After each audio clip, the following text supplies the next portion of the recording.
So for those who might not know who I am Sharon Constanson, Chairman of the South African Chamber of Commerce. Francis has become a very good friend. We've met many times over the last years. We had this big gap in COVID where we did everything online, and it's actually so welcome to see a human in person for the first time in a long period of time. So Francis, thank you for bringing the University of the Free State to the UK, for your alumni, and also for the ability for all of us, sorry, that's echoing, an ability for all of us to actually enjoy your conversation. It's going to be with Lord Peter Hain. Lord Peter Hain, a friend for many, many, many years, a staunch supporter of the Chamber, for which I thank you hugely. But I thank you more for what you do for South Africa, even if you were political enemy #1 for a long period of time. You're not here to listen to me. You're here to listen to two people I highly respect and do a lot of work and a lot of good for the Chamber in many, many respects. So may I ask our two guests to come to the stage. Thank you very much, Sharon, for that kind introduction. And I'm not going to say protocol observed. I want to acknowledge our Deputy High Commissioner, Sharon. Welcome in your own building, in your own space. It's fantastic to have you here, and to our guests here in the audience, but also our guests. Our guest, yes, a little bit better. Yes. Our guest online. Sharon already introduced the guest that I will have a conversation with, Lord Peter Hain. And Peter, when I had a discussion with him a little bit earlier, he said to me, no, just use the word Peter, Peter Hain, drop the Lord for tonight. And that will make the conversation a little bit easier. So, Peter, thank you very much, and I'm certainly looking forward to this conversation. And I want to start. You're a Pretoria boy, and I know that our Springboks are currently in the UK. They played Ireland last week. They beat France, and I think we're back here to play England at Twickenham in about a week's time. Tell me, who would you support? Wales. I've lived, thank you to Sharon and the Chamber and all of you, and thank you, Francis, for this event. But I've lived 32 years of my life in Wales, which is longer than I've lived anywhere, including South Africa, where I lived in my childhood, and then London. So I support Wales. If Wales get knocked out, if it's England against the Springboks, then I fail the Norman Tebbit test. So I support the Springboks. I support the Springboks. As long as it's not against Wales, and then. Yeah. And while we're on the sporting, because we'll get into the serious business now, on the sporting front, on soccer, I don't know whether you support Bafana, but in the UK, is there a specific team that's your favorite? Yeah, I've supported Chelsea. What? Am I getting booze from you? Time yeah, my brother and I was 15 at the time, he was 13 in Pretoria, when we knew we had to come into exile for all sorts of reasons. They stopped my dad working and having jailed and banned my parents in the early 60s. We looked at this map of London and we were soccer mad. We were never really rugby people. Soccer mad. And we used to listen to the BBC World Service and always had a soccer match from half time. One of the old First Division, now Premier League matches. And we became very interested in Chelsea. Anyway, we looked at a map of London where a friend was putting us up. And the nearest club was Chelsea. We looked at these young boys looking at London, not knowing what they were looking at, and decided we'd be Chelsea fans. So I've been a Chelsea fan since 1965. And what they say is you can get divorced, you can change your politics, you can change your religion, but you never change your soccer team. Well said, Peter.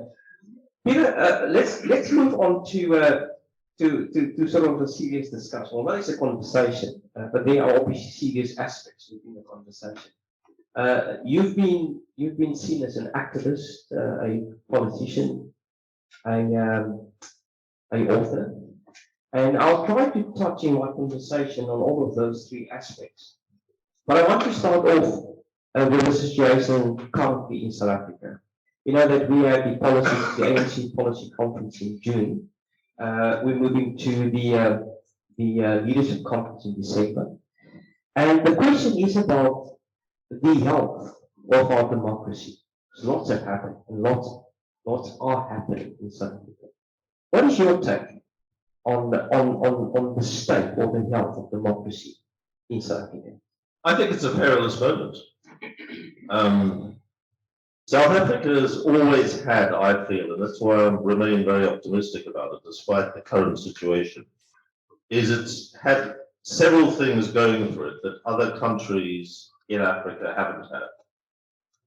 A strong, independent judiciary with a very, very good constitution.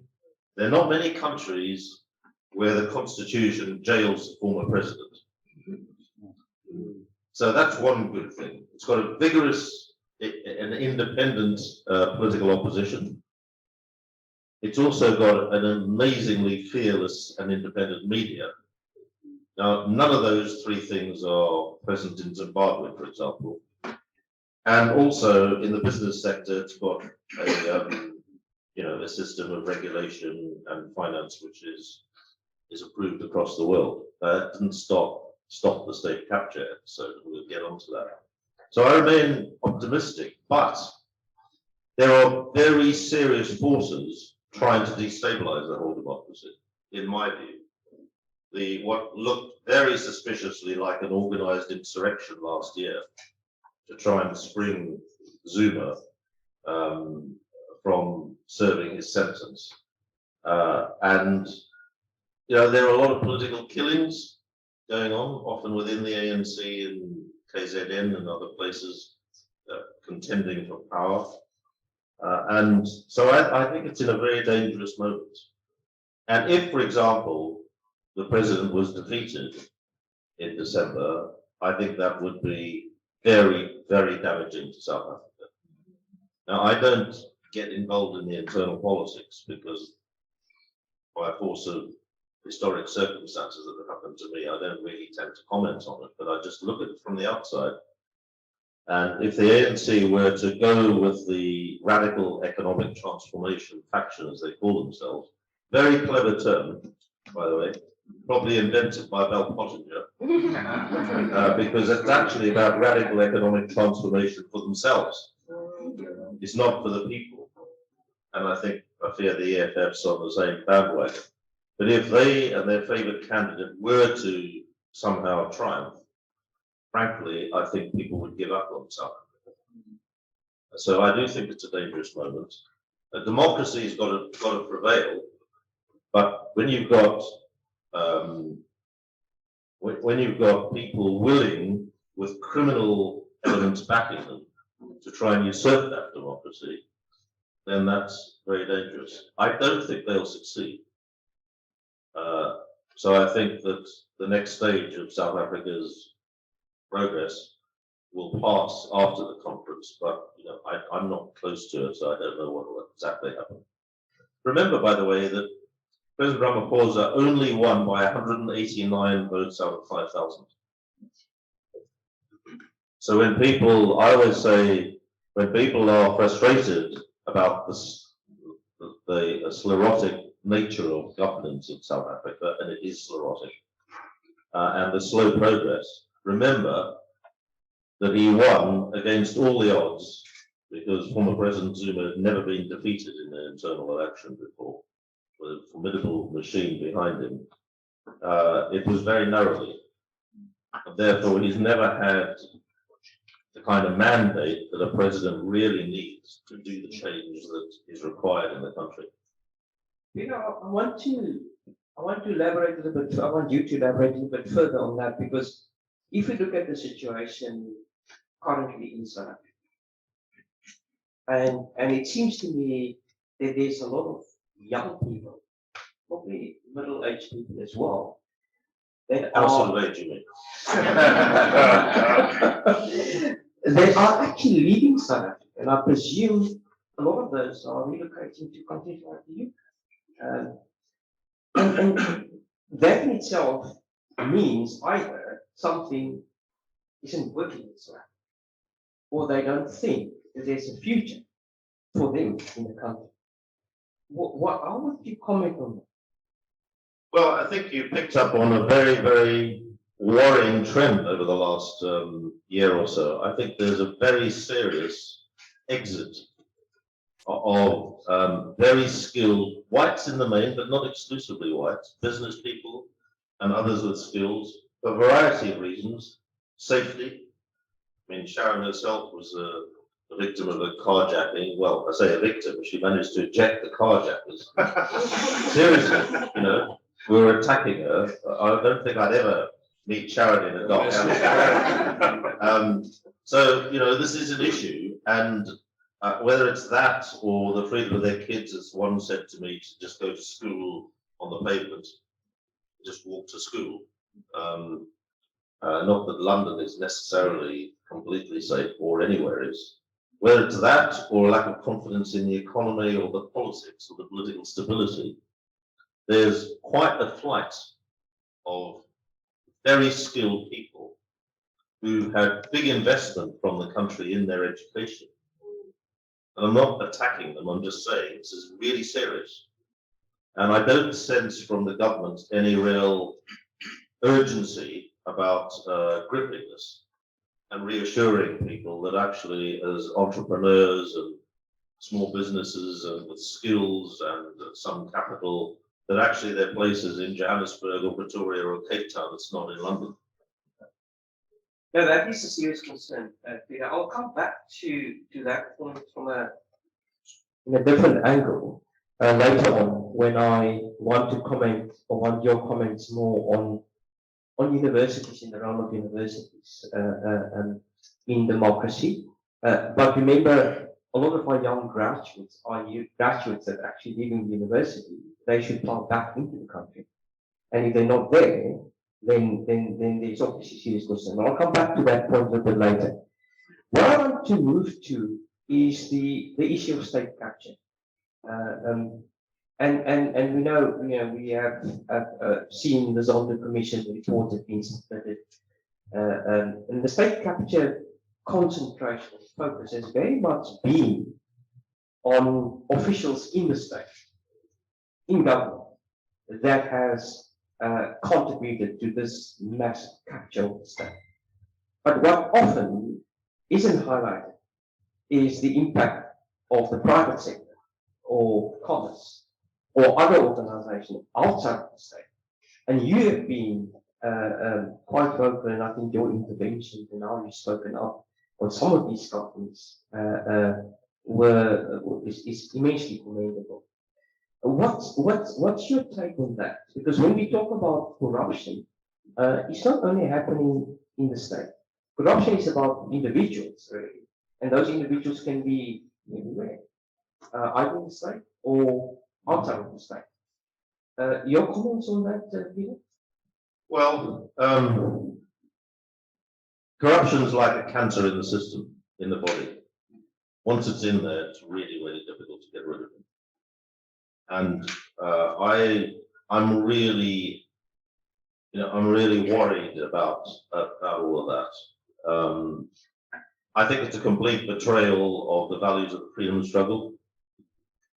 In a very small way, what my parents sacrificed, what I went through, others, Madiba, the Robben Islanders, many, many others who suffered torture and assassination and all of that in the struggle, suffered a great deal more. But they didn't do it to find people lining their pockets, rather than, carrying out the values of the freedom struggle, which are about human rights and liberty and equality, equal opportunities, social justice, and integrity.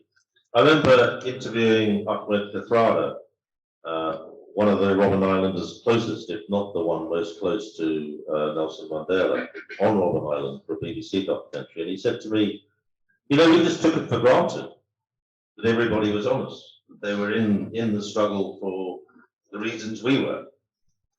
And you can try to kind of understand why it happened, that people who had been in camps in Zambia and Angola and Tanzania with no pension and no income, except some support from the ANC during the struggle days, and others in the internal resistance somehow surviving, then suddenly finding they're in a new democracy, had a chance to become MPs, and then their families are saying, well, now it's our time to have opportunities and our time to eat, to use the phrase. You can try to find reasons why it's happened.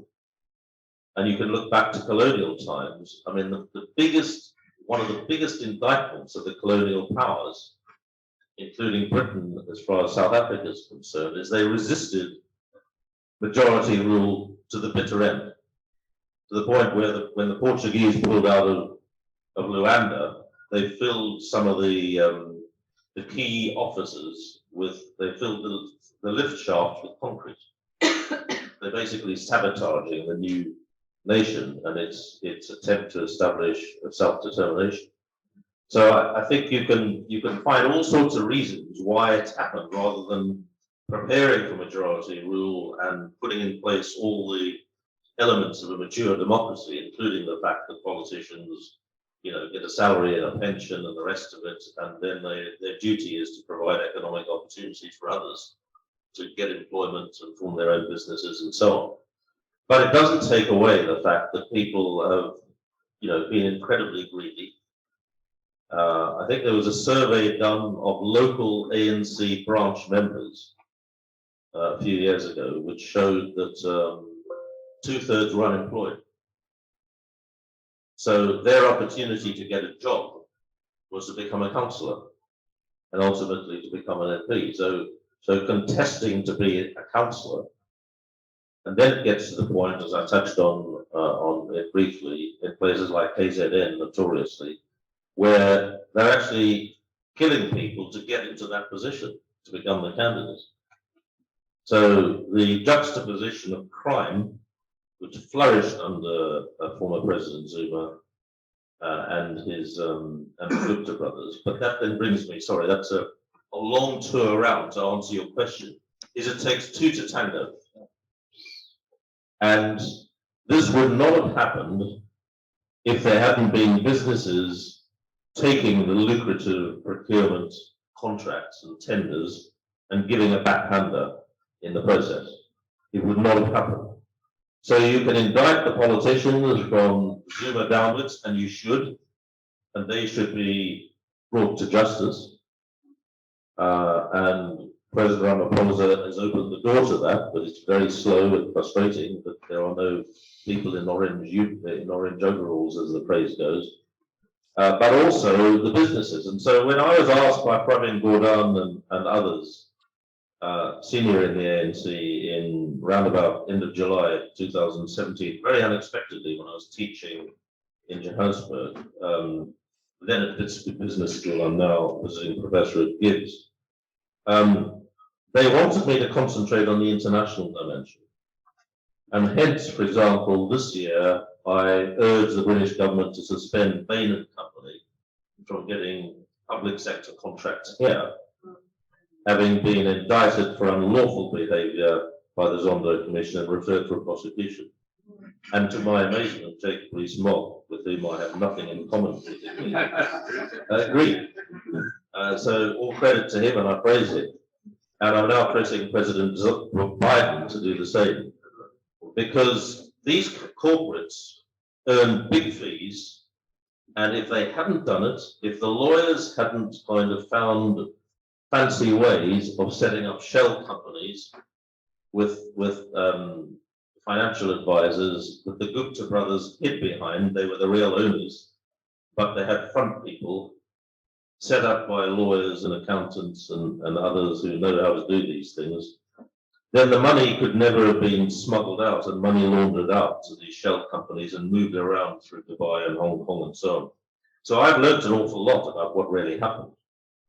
But to answer your question directly, the international corporates, particularly, whether it's HSBC or Standard Chartered or Bank of Baroda, allowing these billions of rand to flow from their Johannesburg offices through Dubai and Hong Kong and then to be hidden through these shell companies and circulate around the system. If they had actually played it straight, it wouldn't have been as easy.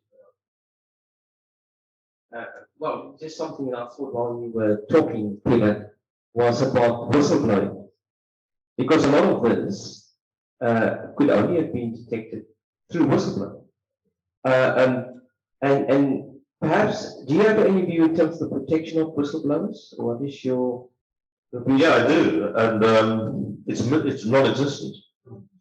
We know, for example, about the healthcare professional, a woman with children in Johannesburg who worked for the Gauteng Health Authority, I think, who was murdered because she'd whistleblown about corruption in the system. She was murdered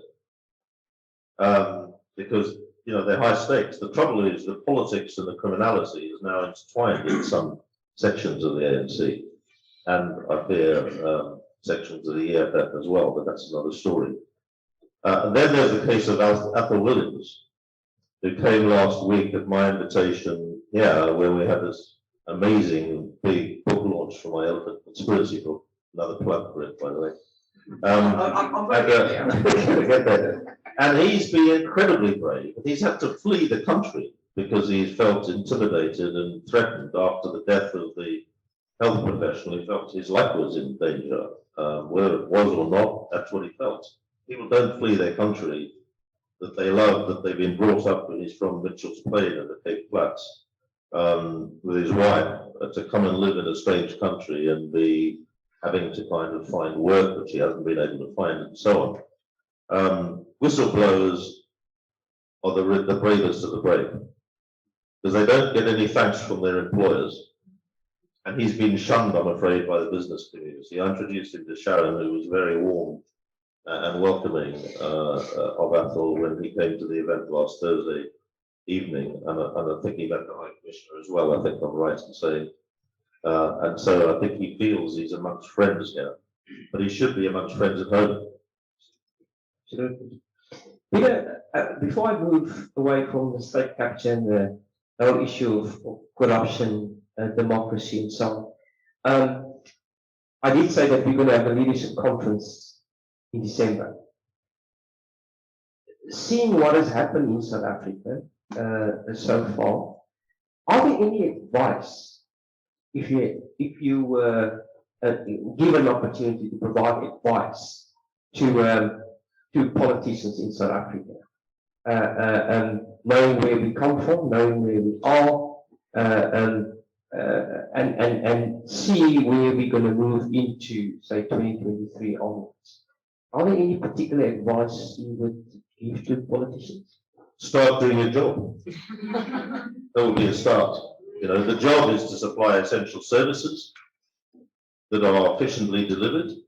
We know about the so-called load shedding, which is power cuts by another name, which is devastating. I often have Zoom sessions that are cut short. And you imagine trying to run your business or your life or your teaching or whatever it is. And that's all down to corruption and the kind of accomplice, which is cronyism. You put people in positions who are incompetent and not capable of doing the job. Then you get the water system, which is one of the best in the world, not being properly maintained. And soon there are water cuts in Johannesburg, of all places. One of the world's metropolises, one of the world's commercial capitals. This is unacceptable. And the politician's job is to run the country in the interest of the people, not in the interest of their own pockets. So, I always say that cronyism, putting, for example, as former President Zuma did, one of his former lovers, who was a deputy head teacher appointing her as chair of South African Airways. For goodness sake, this is an international airline with a global reputation for world-class standards, is now bankrupt and hardly flies any planes anymore by comparison. That's just an example because she was put in there to lose. Zuma met Bain and Company 17, maybe 18 times on his own, not in his presidential office where there'd been a record taken, but in his residence, in order to tell them he wanted South African Revenue Service immobilized. So it didn't track down the cigarette smuggling amongst his friends and all of those who should be paying taxes.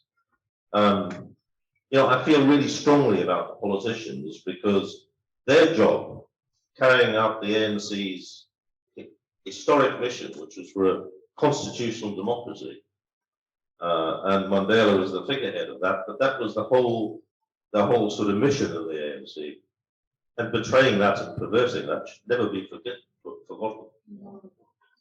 Now, focusing back on what politicians should be doing is to serve and not to gain things for their profit. None of us are saints. We're not asking people to be saints or somehow perfect people, because nobody is perfect. A point Mandela made about himself. But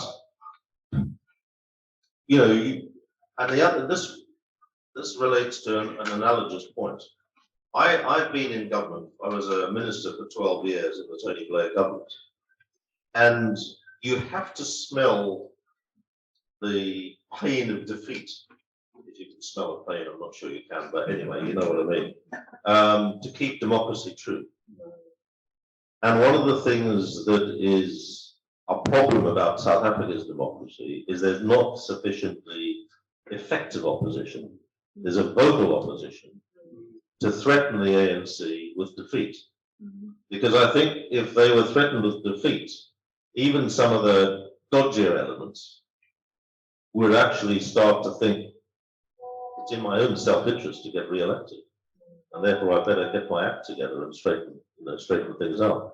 So I'm critical of the ruling party, but I'm also, which I've been historically aligned to, as were my parents, but I'm also critical of the opposition for not getting it together. There's a very interesting movement started up, you may have seen it, people like John Battersby will know about it more than me even, called the Rivonia Circle, by a very, very charismatic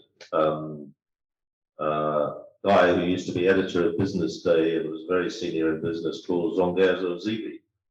Do have a look at his book, which is an ebook as well, called Manifesto, because his analysis of the problem and his prescription for the future is, I think, very admirable.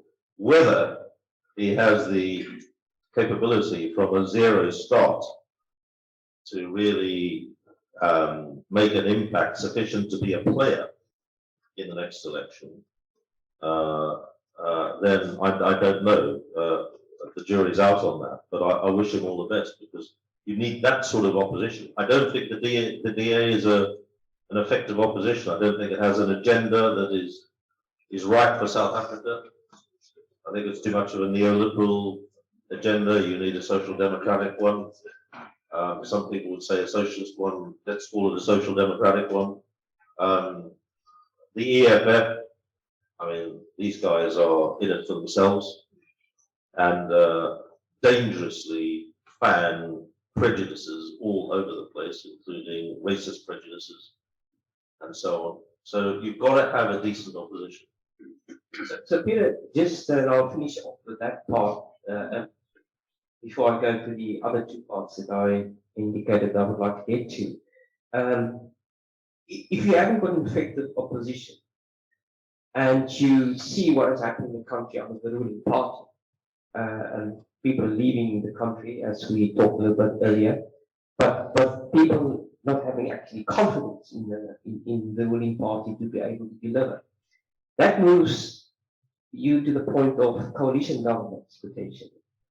Have you have any sort of a sense or advice on that in that area of coalition governments? Do you think it's something that could work? Well, the record of coalition governments in municipal and city level in South Africa is doesn't set a very good example. Except that it does stop the ANC thinking it had an automatic entitlement to power. And I think that's really important, that myth is dispelled and the reality sets in. These guys have lost their jobs out of defeat by the voters.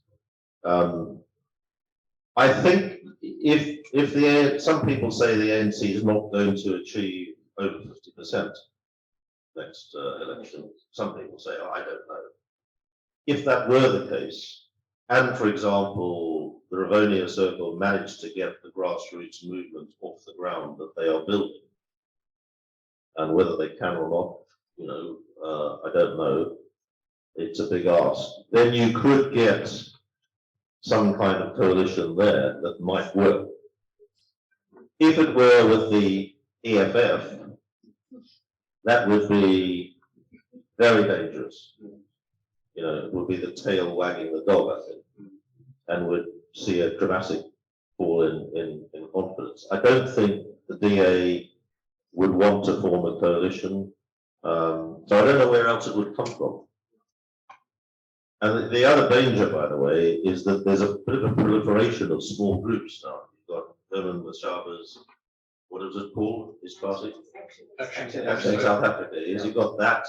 So you've got to be very, very careful that you don't get into the Zimbabwe situation where the opposition spends all its time arguing amongst themselves rather than forming an effective opposition.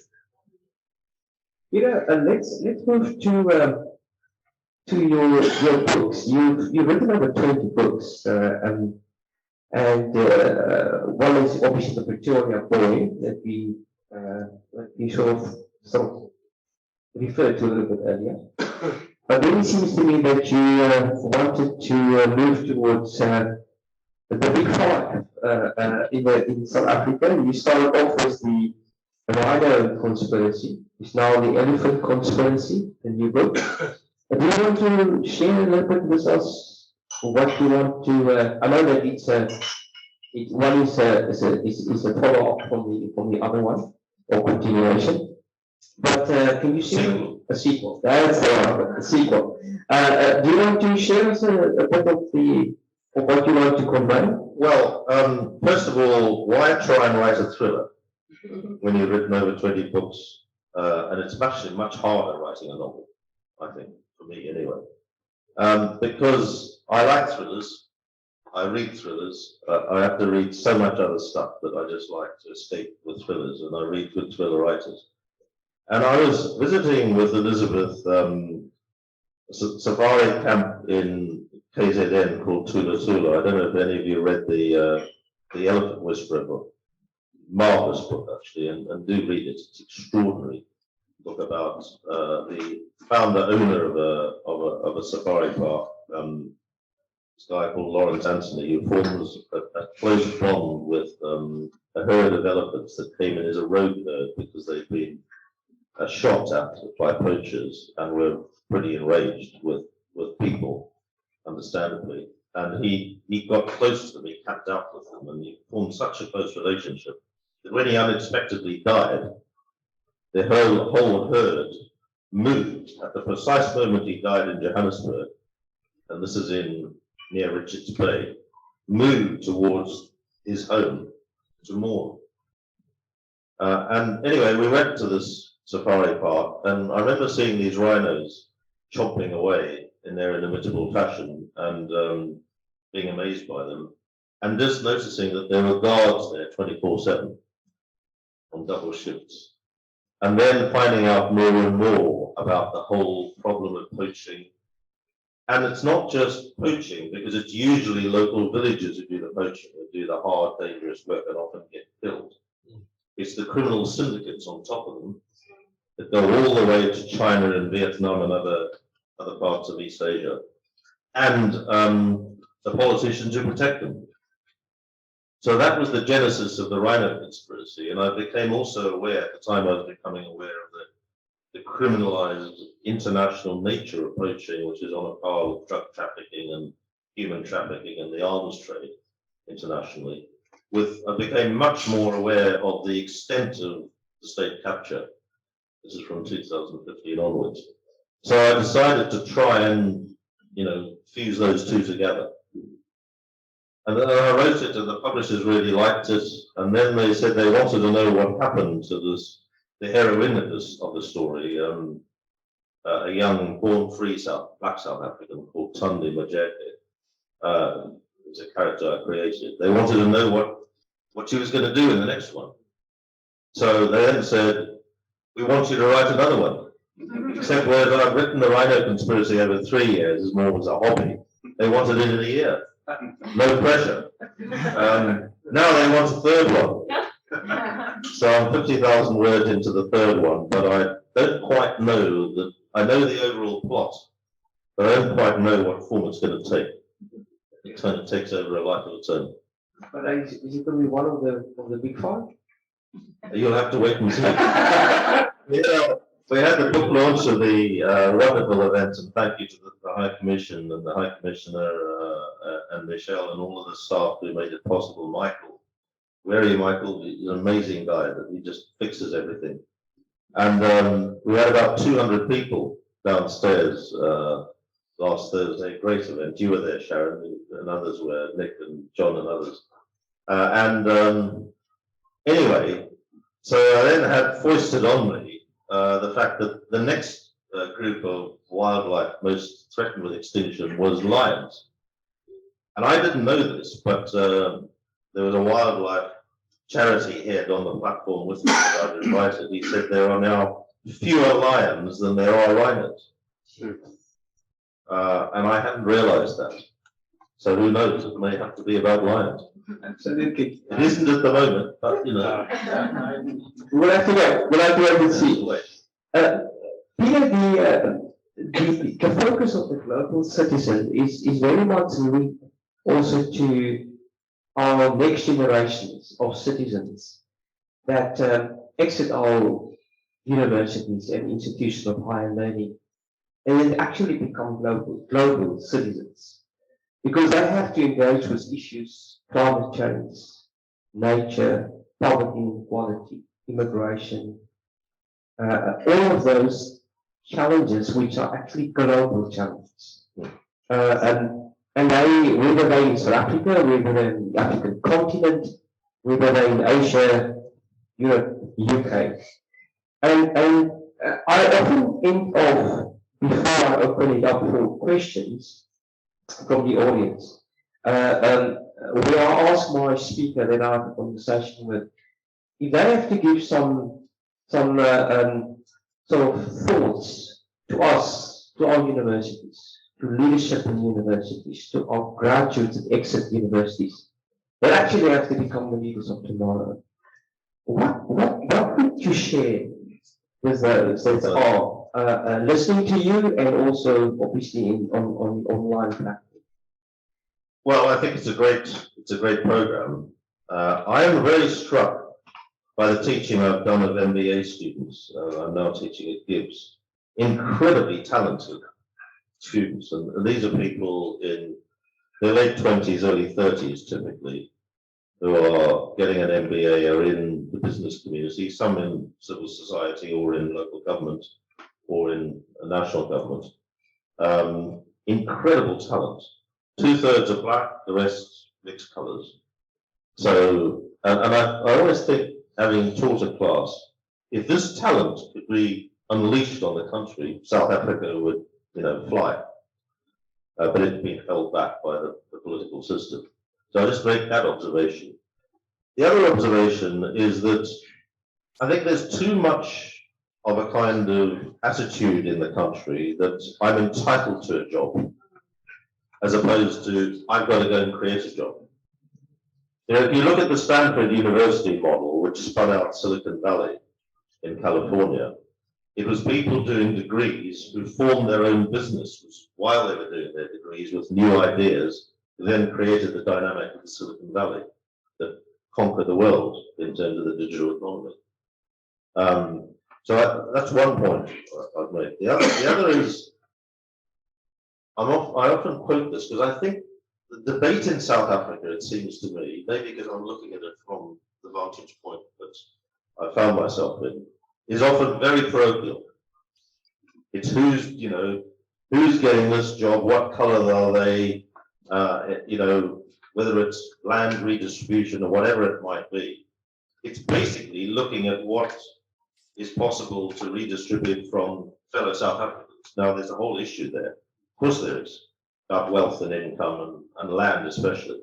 Of course there is, and it has to be addressed. But every year, China produces 7.5 million new university graduates. Every year. 2/3 in science, technology, and engineering. Every year, India produces 7.1 million new university graduates.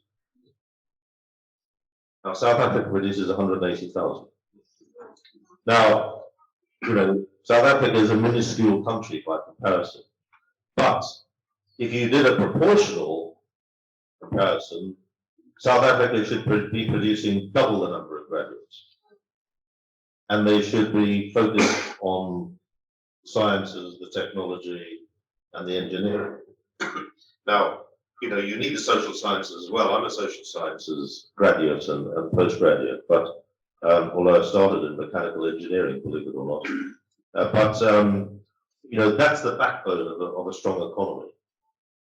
And so I think university education is crucial. Don't neglect technical education, as we have been doing in Britain. Particularly the last 12 years, the further education sector, which is like the technical sector, is being starved of funding.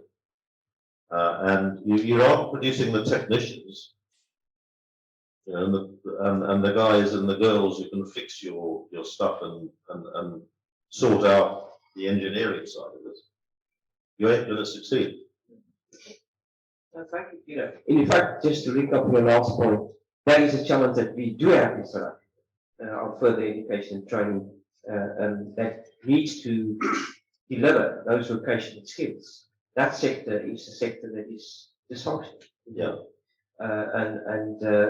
What ultimately will happen is you will have to import those sort of skills from other countries. Yeah, which and also you've got to fix the schools. I mean, I find one of the most outrageous features of South Africa today is the number of black kids that are being failed by broken schools, corrupt teachers, a trade union which was heroic in the struggle but has now become corrupt. I learned from a taxi driver whom I trust of how his kids had been to, his eldest daughter had been to a local high school and had done really well.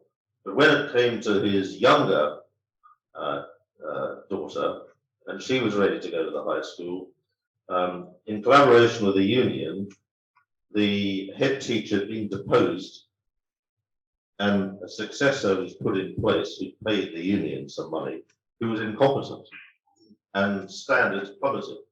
So he wasn't, this is a black guy, he wasn't going to send his second daughter to the same school. And that's happening too often.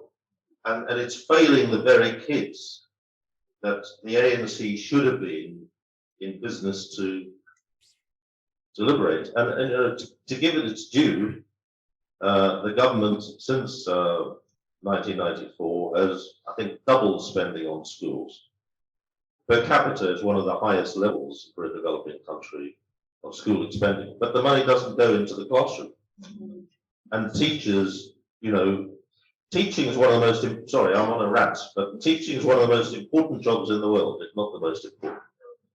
And if those teachers are not doing their jobs and not being held to account, being paid properly, of course, instead, not turning up and being part of a racket, who's failing? It's the kids that are failing. That probably would be another discussion that I should have with you on schooling, but we will do that at the next time. I want to get Sharon here. Sharon's going to kick off with with a question first, and then I'm going to open it up via Shannon to the audience. This is a watch out moment for us, isn't it?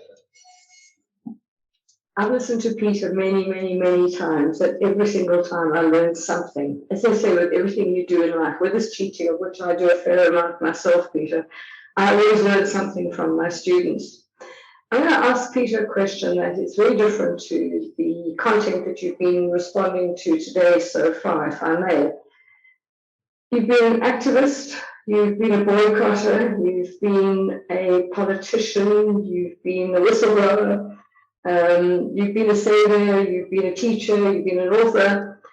If you look back at all those chapters of your life, can you give us 3 serious high points that have really stood back and say, that was great, I learned something, that was great, I'm proud? What have been some highlights of your life? Oh, crikey. This is confession time. Well, look, off the top of my head, stopping the 1970 cricket tour, which proved, I was very unpopular in the white community and extremely unpopular with cricket fans here and rugby fans here who hated me just about as much as white South Africans did. But I think that was a seismic event.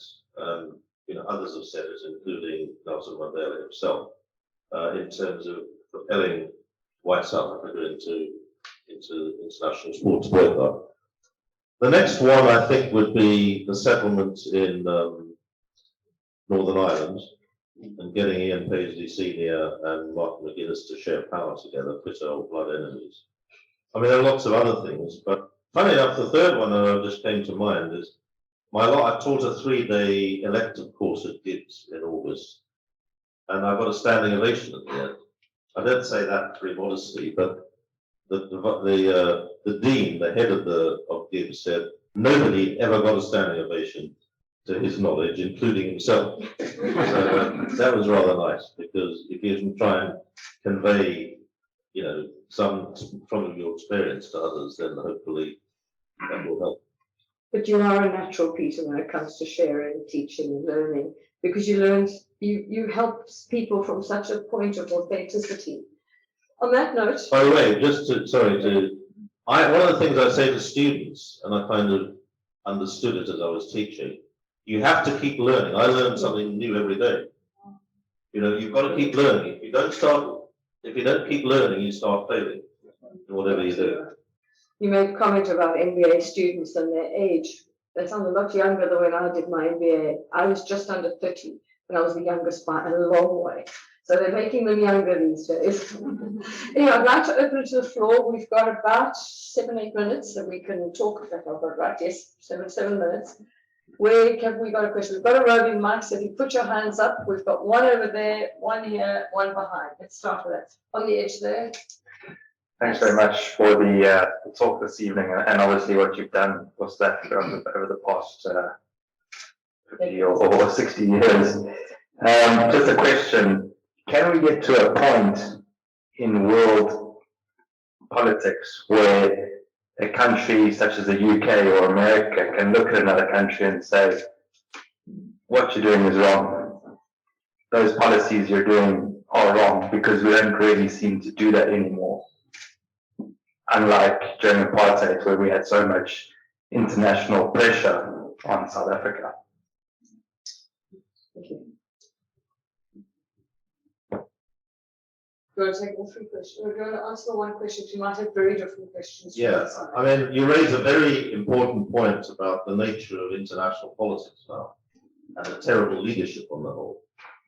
When you think that the 3 most powerful men in the world, and they were men, until a few years ago, was Trump, Putin, and Xi. And then you have the next stage down, Bolsonaro in Brazil, Erdogan in Turkey, and a few others like that. That's pretty frightening to think that the world is being led by people like that. And Britain has got itself into a terrible state. Brexit was a disaster, a monumental national self-harm. And all that has flowed from it since, including the Truss fiasco, the Boris Johnson fiasco, it's just diminished Britain's standing in the world, which is a shame. I mean, I was proud to be a Foreign Office Minister and for 4 years and doing other jobs in the cabinet and so on. And whenever I travelled abroad, we were seeing people didn't necessarily agree with Britain, including Tony Blair's government, of which I was part of Iraq, and people who didn't agree were right in retrospect. But they at least respected you. And I think Britain's standing is diminished. Sorry, that's a bit of a ramble, but I don't think there are many people in the world today at a leading level that set an example for us to follow. We have to do it ourselves. Question from Jacob. Yeah, thank you. Thanks, Peter. Thanks, Prof Francis. Prof Francis, by the way, I am a graduate of the University of the Free State. Oh. Yeah, so I did graduate before you arrived, so I was actually your predecessor. So, but still, thank you so much. So I just have a question about you mentioned the numbers 7.8, 7.5. I don't remember what it was. 7.5 and 7.1. Of throughput, right? Graduates from New graduates. graduates, right? Yeah.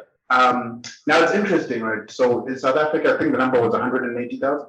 Yeah. Right. So I think Prof Francis, you alluded to this a little bit when you in your response or in your comment. So for me, what I really want to try and find out is you've mentioned, so the theme was quantity, right? My question is, what about the quality and the skill to market fit? For example, I went to your great university, Prof Francis, was under great stewardship before you, still is now as well. I've been following it. What I wonder about is, for example, I work in finance. I graduated in investment management and banking under the economic and management sciences faculty. Taught me very well the fundamentals, very well. But right now, I live in Excel, I live in coding, and these weren't skills I got from the institution that gave me my classical training. And so my question is, that was a long way of really asking a straightforward question, is how do we fix the issue? How do we make sure that we raise the quantity, very important, but how do we also make sure that we also ensure that the quality is fit for driving the nation forward, and becoming a model for not just everybody else, but the world as well. So, yeah. I think this is one for you rather than me. Well, so quality is obviously immensely important, and I think we do have quality systems that are implemented at university levels, but is also regulated by governments, and I think one needs to pay massive attention to those. One often have benchmarking exercises that you do outside of the country with other countries to be able to measure the quality of your graduates. And that's also happening. And then we also have your ranking systems that sometimes take that with a little bit of salt, but that's also being used to be able to measure the quality. So internally, your higher education system need to be designed in such a way that there are regulatory systems to ensure the quality of the system. So it's up to the institution and up to a country to ensure that those quality that comes out through the graduates are maintained and are continuously improved. Because if that's not the case, once you lose that component that your graduates is inferior in terms of a quality perspective, either with institutions in your own country or compared to other countries, then you lose the plot. So I would probably say that's the way of ensuring the benchmarking, external benchmarking is a way of trying to say, well, our quality systems are actually of a higher quality, or at least at the same level.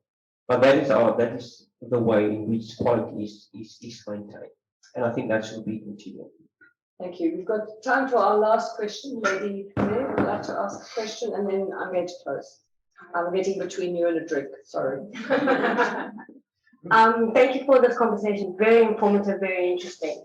And I just want to come back to something that you said, Peter. I'm assuming we can take the Lord off since we can. You definitely can, yeah.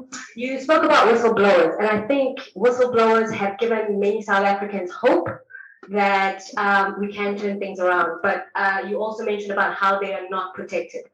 And the thing about corruption is the reason they're getting killed and are having to run away is because they've got no other way to survive and exist. And I'm thinking, what do you think can be the role maybe of the private sector, or finding a way of supporting whistleblowers so that you encourage them to actually come forward? Because many won't come forward because they say, I have children, I have a family. Yeah. And once we are able to have that culture of saying, when there's a problem, you can come forward and you'll be protected, I think we'd be opening up a box and a jack, if you know what I mean. So what do you think about how whistleblowers are treated and how we can encourage them to come forward but support them at the same time? Well, this is a key question, and I take the example of Athol Williams. Athol was for a quarter of a century a global partner in Bain & Company, working all over the world. So, this guy has got enormous skills, particularly in finance. That was his speciality. I think he also taught for a while at the University of Western Cape. So this is an asset to anybody in that area. Why hasn't Business Leadership South Africa and other confederal organizations for the business community, why have they not contacted Athol and said, can we give you an opportunity? Not because of some kind of charity, but because you're a very able, skilled guy, and you deserve an opportunity to make a contribution and earn a living. Instead of which, he's been hounded into exile and is struggling to find a role here and to find income and a job. So it's one thing to say, well, the president should be doing something. Actually, this is a problem originating in the business community, and it should be fixed by the business community. And by the way, if some of the remarks that I've made have been seen to be anti-business, I wouldn't be here if I was anti-business. No economy, no society can succeed without a flourishing business sector that in the end provides the engine for growth in harness with a flourishing public sector. And what's happened in another hobby horse of mine, and I won't be too long on this, Sharon and Francis, but is the last few decades we've been under a global neoliberal system where the objective has been to cut taxes for the super rich, to shrink the state, to outsource everything, to privatize everything, instead of realizing that the most successful private sectors and buoyant business economies work with a very successful public sector that invests in skills, that invests in health. I don't know if any of you have read Mariana Mazzucato's book, The Entrepreneurial State. She makes the point that the internet, the iPhone, and GPS were not invented by the private sector. They were all invented by state-funded grants. And, Apple's technology was state-funded, the original invention, but it needed a private sector company like Apple to bring it to the market and to innovate.